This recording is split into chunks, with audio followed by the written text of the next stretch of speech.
Okay, ang pagbabalik ni kagrupong Fred Arcilon. Check nato kung may ikog siya nga dala, no? Basta may ikog siya nga dala. Isang una daw, may na siya ikog, no?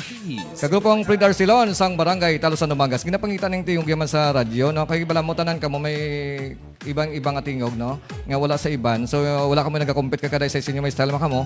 So, kinang nang-complete ka mo kay kulang ang ila pamati pag kulang man ka mo.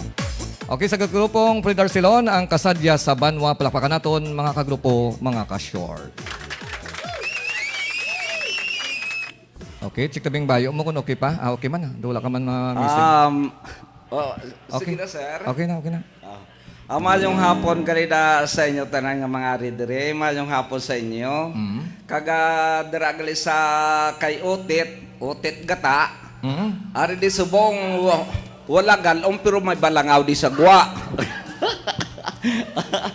Abi ko ade gani mo, laptog mga may timpo. Kag ginatamayo ko dagali ang mga e-bike da tanan-tanan da nga mga parkingas ang e-bike. Kagang si Kasa Bongbong Tabunggaw, Inday Jona Tabunggaw. Okay. Kag si Jomar Arcilon. Kag dara dayri Ilagan? Ri balaman og ice cream. Okay, Ilagan ice cream. Oh. Okay. Kag tama na. Karoon naman ng iba na.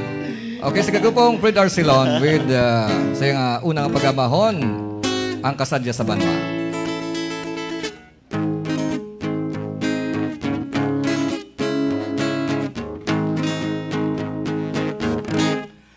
Kasadya sa banwa, kung ako ang makita nila.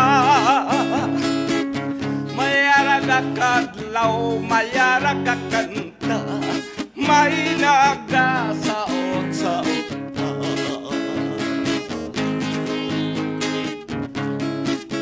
Kasadya sa banwa, kung kami magkabarkada. Ang amon nga hayo, may baok ka kubra, may putyo kandala buhaya. May lupi, may buwak kagata, may lipid kabalangkaan. Ang ilang nga obra, biyahis ang ibay, daw ano kasadya sa banwa.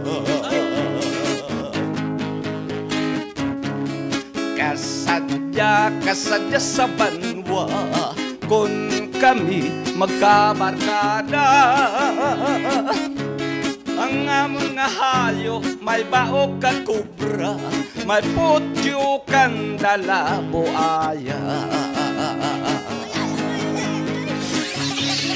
May lupi, may buwak kagata, may lipid kag balangkaan. Ang ilang nga obra, biyahis ang ibay, daw ano kasadya sa banwa. Daw ano kasadya sa banwa. Dara gali sa amon dada sa kaingin, ama yung hapon da sa inyo, kapin pinalangga kong asawa, kagakon nga mga Yudi. kagakon nga mga kabataan kagapo, palangga ta kamo tananan, di kamo magkuhan sa akon, palangga ta kamo tanan. Okay, salamat gid kagrupong Fred Arcilon.